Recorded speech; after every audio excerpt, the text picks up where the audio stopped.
So here is an area of emotional intelligence that a lot of parents accidentally mess up on and fail to teach their kids about. But it's so important because we have all these adults walking around where you can clearly see that this was not something that was, taught to them on a regular basis during their upbringing. So we have to break this cycle. So keep in mind, as parents, our job is to teach. And in order to do that job well, you have to understand that there really is no such thing as common sense. Only learned sense. Only the things that you are teaching consistently through your own modeling, your verbal explanation, repetition, and all of that. We have to understand that in order to teach someone something, we have to meet them at their current level of understanding, but not our current level of understanding. That's why you have to get out of the common sense mentality, because common sense will make you tell instead of teaching, right? Like I can tell you that 2 + 2 = 4, but I have not taught you why or taught you how to do math. And that's not valuable, and that's not how people learn. So this one area that people mess up on a lot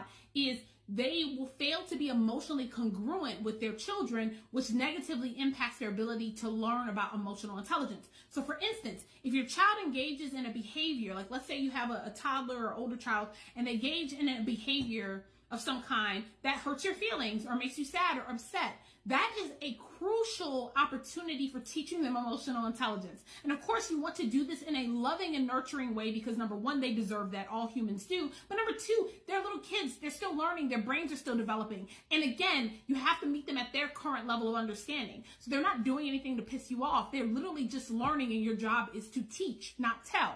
So if your child, for instance, hurts your feelings, or does something that makes you upset, a lot of parents will feel like they have to pretend like they're not upset, and then instead will just engage with their child, normally, which doesn't allow for them to learn that, like, hey, certain behaviors, you never want your child to feel like it's about them, right? Because it's about the behavioral choice. Like, hey, your anger's fine, but how you chose to express it was not the best way. And here's some other ways, and let's practice together, and let's learn this together, and explaining to them and modeling it and all that.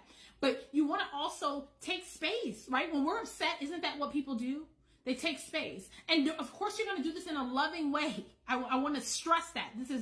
Please do not abuse your children or use this as an excuse to be neglectful or whatever. That is not what I'm saying. What I'm saying is that if something hurts your feelings, it's an opportunity to teach your child that a lot of times when people's feelings are hurt, they need space. And this is how you help them learn secure attachment in relationships instead of anxious attachment, where they keep moving towards people even when they're being told, like, hey, I'm not ready to talk yet.